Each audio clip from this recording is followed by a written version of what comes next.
जम्मू कश्मीर का मुख्यमंत्री बनने के बाद अब उमर अब्दुल्ला राहुल गांधी को धोखा दे सकते हैं। नेशनल कॉन्फ्रेंस के उपाध्यक्ष उमर अब्दुल्ला ने आज जम्मू कश्मीर के मुख्यमंत्री पद की शपथ ली। आर्टिकल 370 के खत्म होने के बाद और जम्मू कश्मीर के केंद्र शासित प्रदेश यानी यूनियन टेरिटरी के बनने के बाद वो यहाँ के पहले सीएम बने हैं।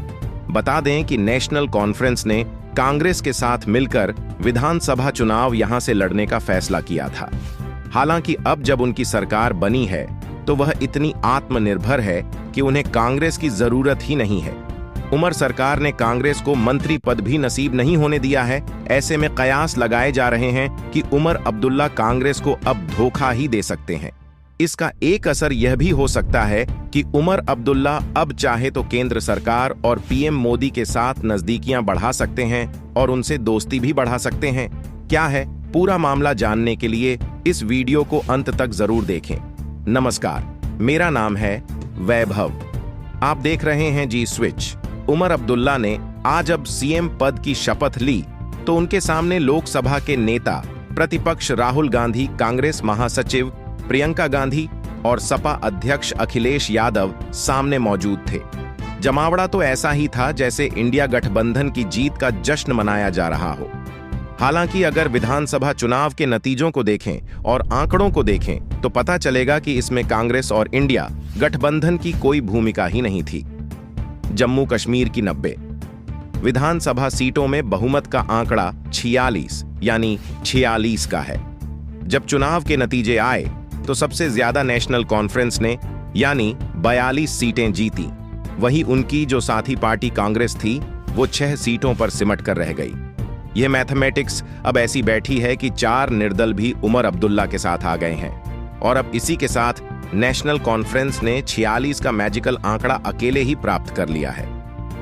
उमर अब्दुल्ला आज भले ही अपनी वफादारी इंडिया गठबंधन के साथ दिखा रहे हैं, लेकिन अगर वह चाहें तो अकेले भी सरकार चलाने की पूरी काबिलियत रखते हैं। उन्हें किसी की भी सुनने की और खास तौर पर कांग्रेस की सुनने की जरूरत नहीं है जो चुनाव के नतीजे आए हैं।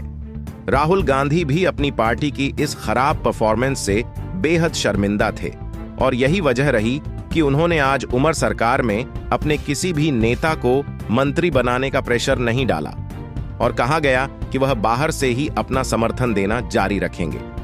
अब देखिए, यह कहना गलत नहीं होगा कि कांग्रेस का ऐसे बाहर से समर्थन देना ऐसा ही होगा जैसे चलते ट्रक को धक्का देना जैसा होता है। कहने का मतलब है कि इसकी कोई वजह ही नहीं है। उमर अब्दुल्ला की जो सरकार है वह बिल्कुल ही आत्मनिर्भर है।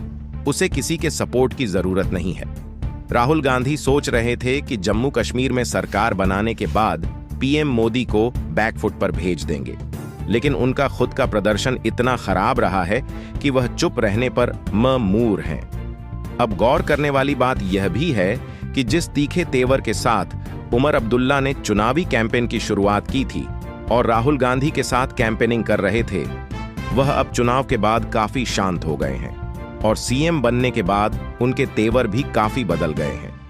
धारा 370 को वापस लाने की बात हो या जम्मू कश्मीर को पूर्ण राज्य का दर्जा दिलाने की बात हो, उमर अब्दुल्ला ने साफ कर दिया है कि जो भी होगा वह एलजी और मोदी सरकार के साथ काम करके ही प्राप्त होगा।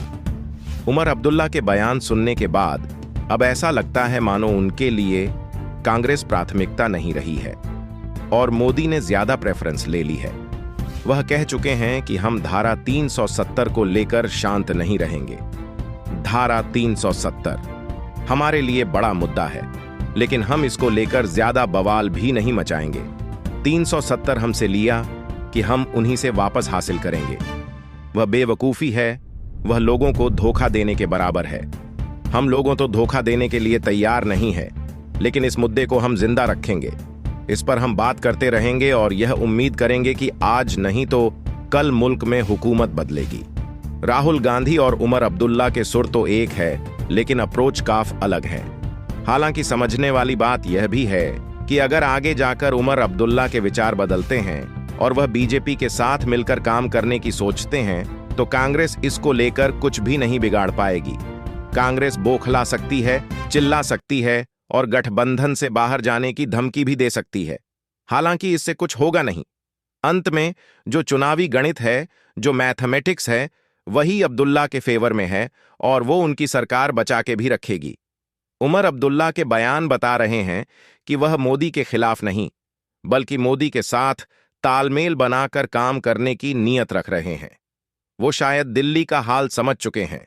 दिल्ली सरकार और एलजी के बीच कैसी खींचतान होती है और कैसे काम रुक सकता है, वो शायद समझ चुके हैं।